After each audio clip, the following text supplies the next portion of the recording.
welcome to Macros with Mythili, the ET Now show that takes a hard look at all the major macroeconomic issues and developments in India and overseas. In this edition, however, we're going to take a break from the usual panel discussion that we have because we've got a very special guest.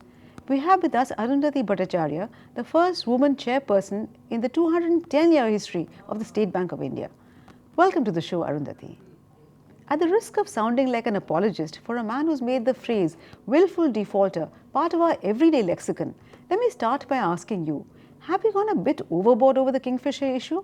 With the result that what started off as a loan recovery by banks has now seen agencies like the Enforcement Directorate, the tax authorities getting into the act, and in the process, the recovery process itself has got sidetracked and the chances of recovery have receded rather than improved. I actually think, that if there is coordination between all agencies, then probably recovery can happen faster. However, having said that, each of these agencies have their own priority, and that is something, unless we bring that in sync, then recovery might be losing the priority, and that I wouldn't like. However, if recovery remains the priority of all three agencies, then probably it can be speeded up and it need not actually sort of fall by the way, so to speak. But the fact is that when banks are in the business of lending and taking risks, so how much flexibility do banks really, especially public sector banks, have in the matter of, say, compromise settlements? In the case of Kingfisher Airlines again, for instance, will public sector banks have the courage to accept a haircut, knowing full well that they could be subjected to all kinds of inquisitions by the CBC, the CBI, etc. much later? And in this context, what is your reaction to the idea of a government-appointed pricing committee to fix the price or the haircut that banks can accept that the government is reportedly toying with? Is it a remedy that is worse than the disease, a bureaucratic solution in lieu of a commercial one with all the attendant drawbacks? Actually, I think the idea that the government had was to have a committee that would not fix the price, but that would vet the process to say that the process that has been followed is in order. Because it's difficult, to have a committee that's going to look at so many accounts that might be coming up for compromise settlements and then give an opinion on each of them. I don't really think that there are too many experts with sufficient amount of time to do that job. However, as I said, the idea was that public sector also has the ability to do compromises, but it is subject to a process. And that process could possibly be vetted by a committee to ensure that the process is transparent and fair, and it has been applied in the same manner for various accounts. As you know very well, we have been doing compromises for a very long period of time. It's part of the cycle of lending and recovery. But there are certain boundary parameters under which we do certain compromise. The boundary parameters, of course, are that there should not be any fraud in that particular account. Secondly, we also must understand what is it that caused this particular account to go down. And then if there is indeed difficulty in carrying on this account on account of the economy, bad management, bad luck, or whatever you have it, then you have got to assess what are the capacity of that particular borrower to repay. The repaying capacity is very important over here, because that determines how much of a haircut we should take or we can take. If the borrower has very large repaying capacity, then there is really no need to take a haircut. If the borrower does not have the repaying capacity, or the securities that have been pledged to the banks, they have lost value, in that case it makes sense to take a haircut, take whatever we can recover, and to move on. Because as you can understand, there is a discounted value of cash also. There is a net present value of cash.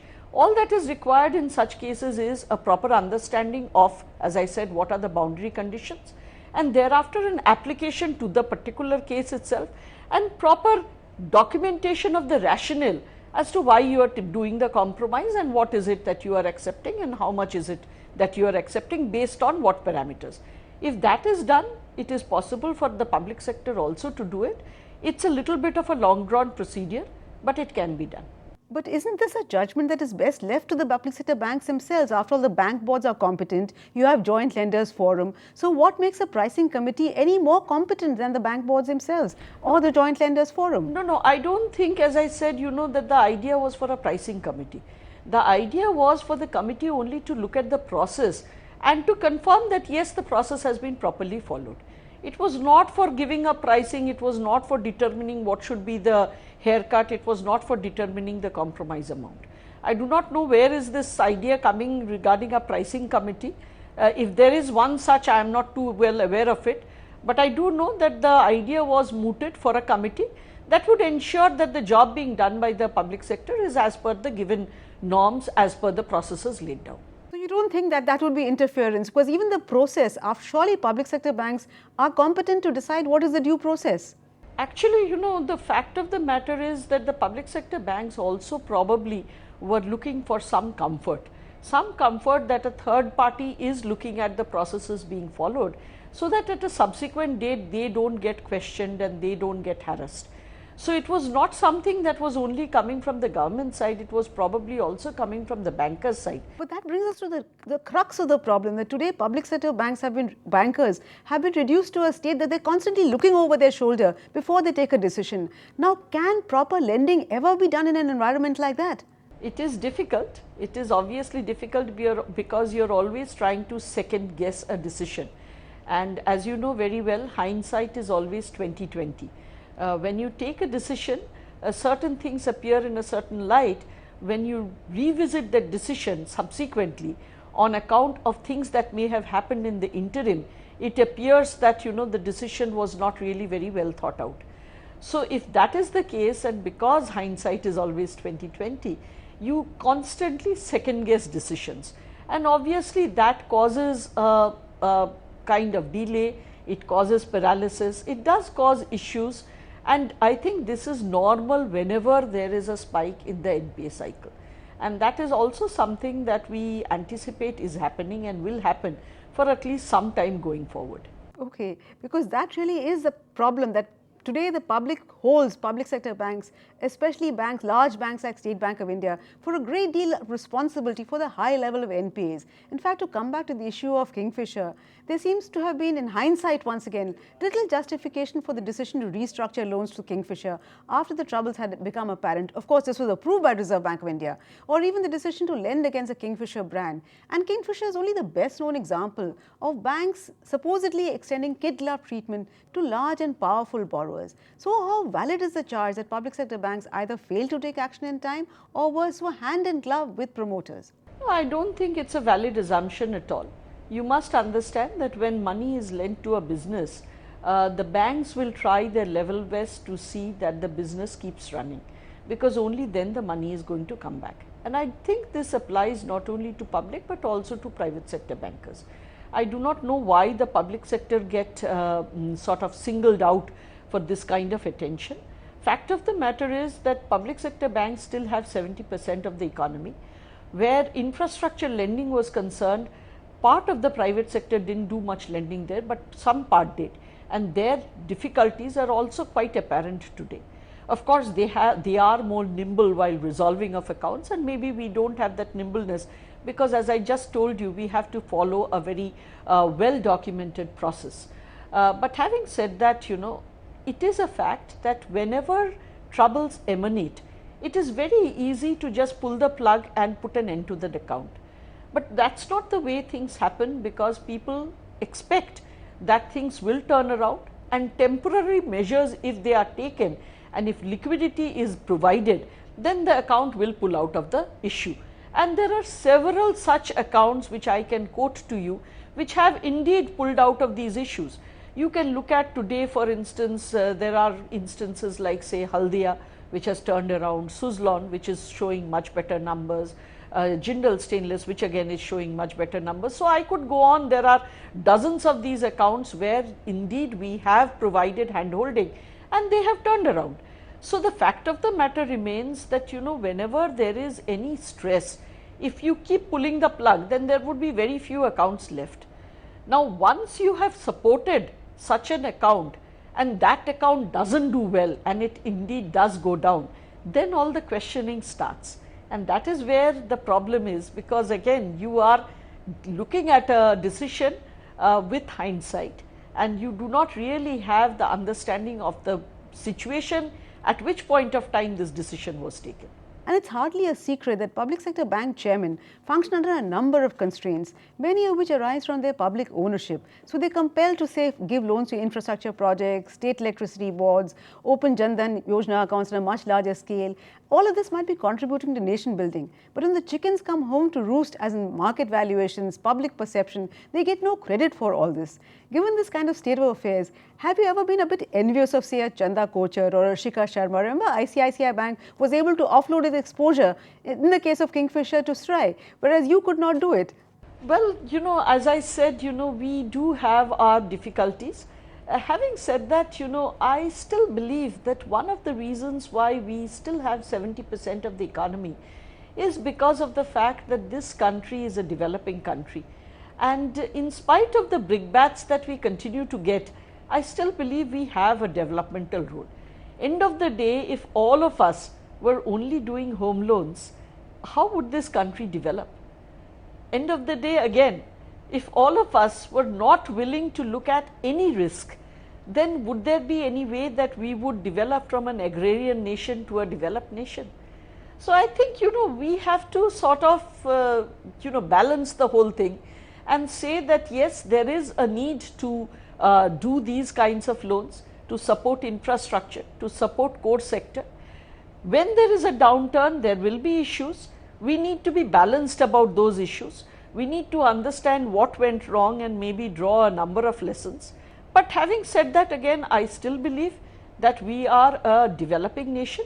There is a need in such a nation to be able to support various segments of the economy, whether it be PMJDY or whether it be the Stand Up India or the Skill India, the initiatives that have been taken. We are very much part of that. As you know, even something like the Skill India program. State Bank of India alone runs 117 rural training centers. The people that we have trained there is in excess of 2,50,000, and our placement record is quite good, with 49% people settled in either a business or in a job out of all those who have been trained in these rural institutes of ours. So we take all of this quite seriously as well. I think it's inevitable that we do get brickbats, but having said that, I don't believe that our role should materially change just because of negative public opinion for a particular period of time. Oh, absolutely. Particularly in the role of infrastructure financing, I know State Bank of India has done a great job. But you recently gone on record to say that conditions are coming together that are likely to help resolve this NPA issue.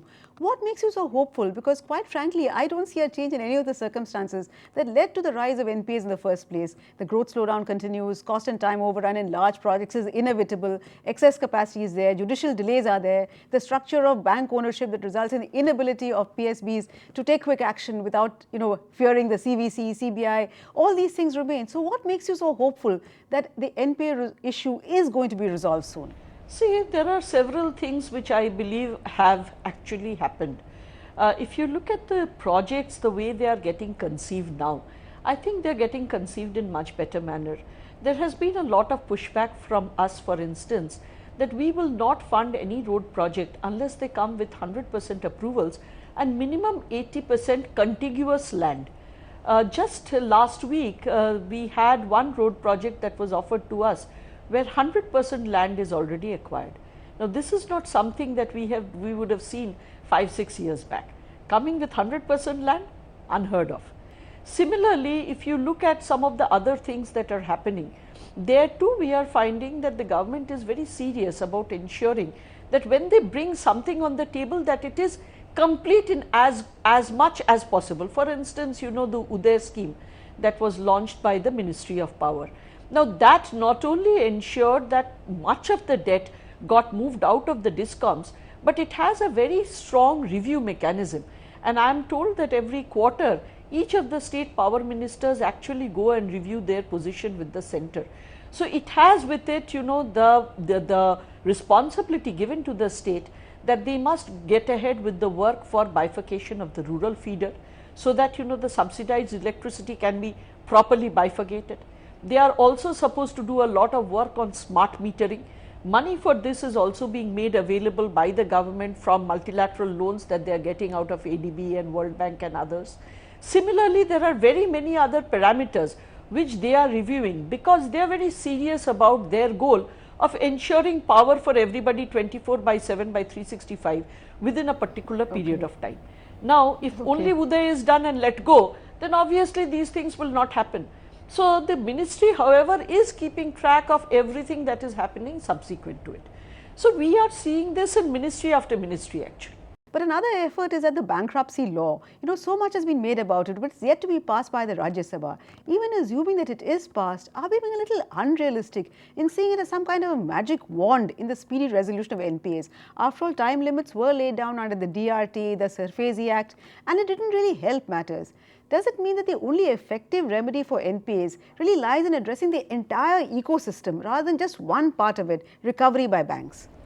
I fully agree with you, and I do not think the Bankruptcy Act is going to be a magic wand, not only because it's only one law, but also because the mechanism for implementing it, that itself is currently not available in the country.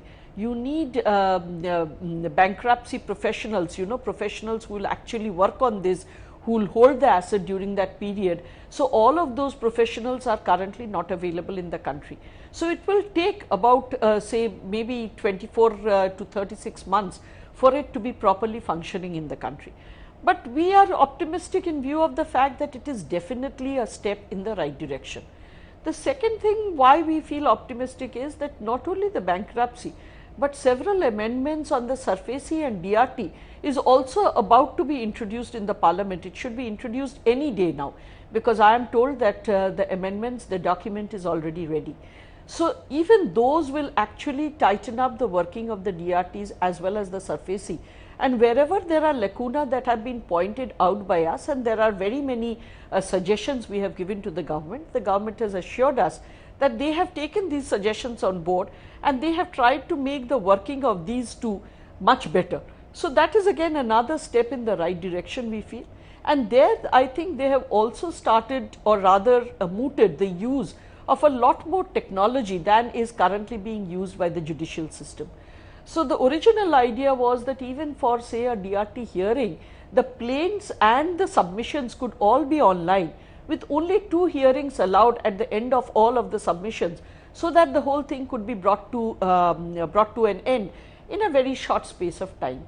So, I think we are definitely looking at proceeding in the right direction, but more than that, I think what makes me feel optimistic is that the messaging is very clear.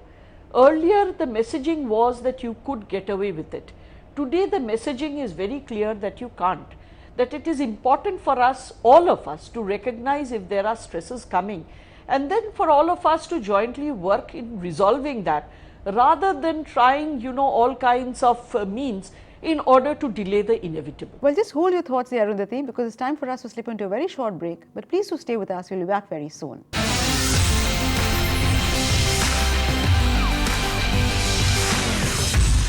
Welcome back. You're watching Macros with Mythili, and I'm speaking with Arundhati Bhattacharya, Chairperson of the State Bank of India, the first woman chairperson in the 210-year history of the State Bank of India, and we're discussing the problems, the challenges facing the Indian banking sector today, particularly public sector banks. How hopeful are you once again about the Bank Boards Bureau? Will it really improve corporate governance in public sector banks in a scenario where government continues to hold more than 50%, 51%?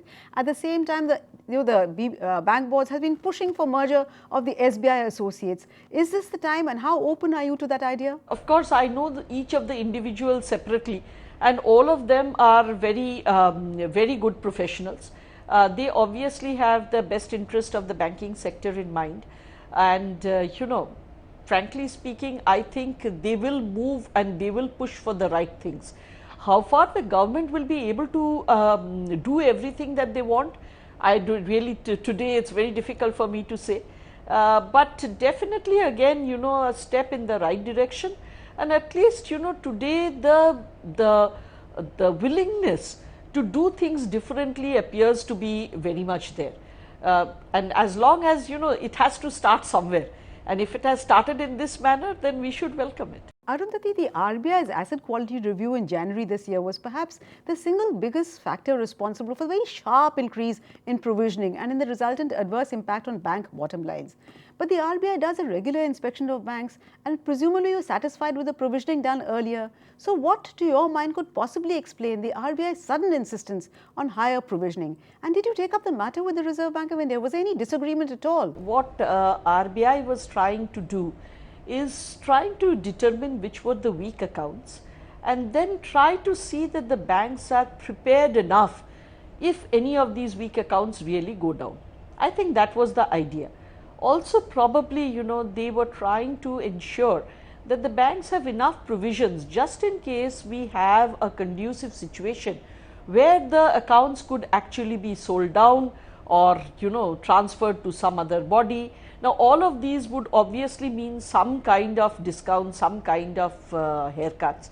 And if you have sufficient provision, then you are obviously enabled to do this quickly. As you know, RBI had said that by March 2017, they'd like to see the bank's books to be totally clean. Now, if they are going to do that, they would need to move very, very fast. We ourselves felt that it was not really important to do all of this in the first 2 quarters, mainly because we felt that we were beginning to see some amount of turnaround in the economy, some amount of demand going up. And as you know, many of these accounts are working units. In respect of working units, as the demand goes up, obviously, there is a chance that they will be able to have better cash flows, both top line and bottom line, and therefore their ability to withstand the stress will increase. However, sadly, what was instead felt, what was felt was necessary was that we needed to do it immediately, and thereafter maybe in the next 4 quarters ensure that if they come back, well, good for us. If they don't, we'd still have the ability to withstand any stress that could come our way. You spoke about, in fact, the March 2017 deadline, and in hindsight, has that deadline been a little unrealistic, given that it's a very short period of time for banks to clean up their balance sheets? And in the process, does it really leave banks with only one of two consequences? They'll either have to shrink their balance sheets or they'll have to find additional capital, and that's going to be very difficult. So what, for instance, is State Bank of India's own plan of action? No, at this point, I don't really need to raise capital. I have sufficient capital. And again, if the growth is in the range of 14%, which is what we are envisaging, I don't think capital will be required. I will not need capital. But having said that, there are many other public sector banks. They may need to look at capital.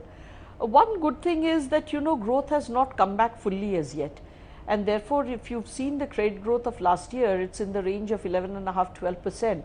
We expect this year to be a little better, but it will not go to the extent of 18–19%.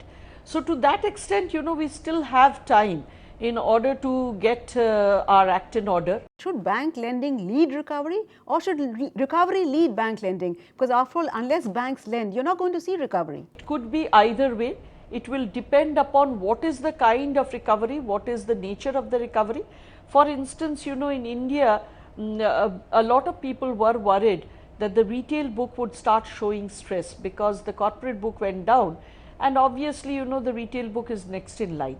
However, luckily for all of us, the retail book has not shown that kind of stress, meaning that whatever downturn was there, it didn't result in a lot of job losses, mainly because the downturn was in respect of units that had still not become fully functional. Had they been fully functional units, obviously job losses would have been greater. Now, that is one reason why your retail continued to do well. The second reason is India is mainly a service economy, and service economy bit was not impacted by this downturn. Again, they continued to create jobs, as a result of which again the retail continued to do well. But of course, if you are looking at recovery being done through large projects, then yes, credit is a prior requirement, because obviously none of these large projects can be taken up without any credit being given. Later this year, we're going to see two major changes. The RBI governor's term comes to an end early September, and your term as SBI chairperson also comes to an end a little later in October.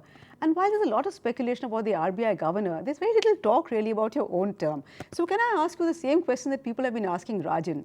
Would you be open to an extension, or maybe to taking over, say, as the RBI governor? After all, it wouldn't be a first. Of the 23 RBI governors we've had to date, 4, including the first, Osborne Smith, were from the State Bank of India. That's right. That was there when bureaucrats were actually heading the State Bank. All of the bureaucrats would come into SBI, get trained in banking, and then go on to RBI. But you know, I think I'll take refuge in what Dr. Rajan himself has said, that let the question be asked and then we'll give the answer. In a scenario where few bank chairmen really speak their mind, especially when it comes to any kind of, a different point of view from either the Reserve Bank of India or the government, you have not hesitated to speak your mind, whether on issues like the RBI's insistence on banks shifting to the marginal cost lending rates, or questioning the viability of payments bank model, or calling for a clearer roadmap for recapitalization with provision for government to reduce its stake below 51%.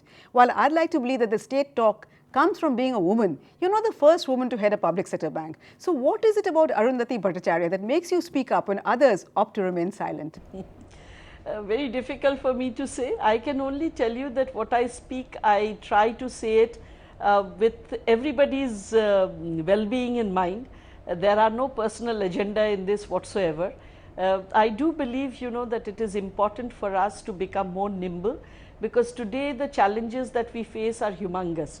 And we need that nimbleness, we need that ability to act quickly, we need to be able to be decisive in order to ensure that we do the best job for the bank. Obviously, we have a huge atmosphere of mistrust and suspicion. I think we need to, at some point of time, get a little beyond that to try and see that, we are making our best efforts in order to do a very difficult job. And then, empower the people who are doing that to take the best decision possible. Well, you're entirely right in that, Arundhati. Communication has to be two ways if it is to be effective, but unfortunately in the country it very often is not the case. That is why we look up to you to speak your mind whenever you think there is an issue to be raised. Thank you so much for being with us in ET Now and sharing your views. Thank you.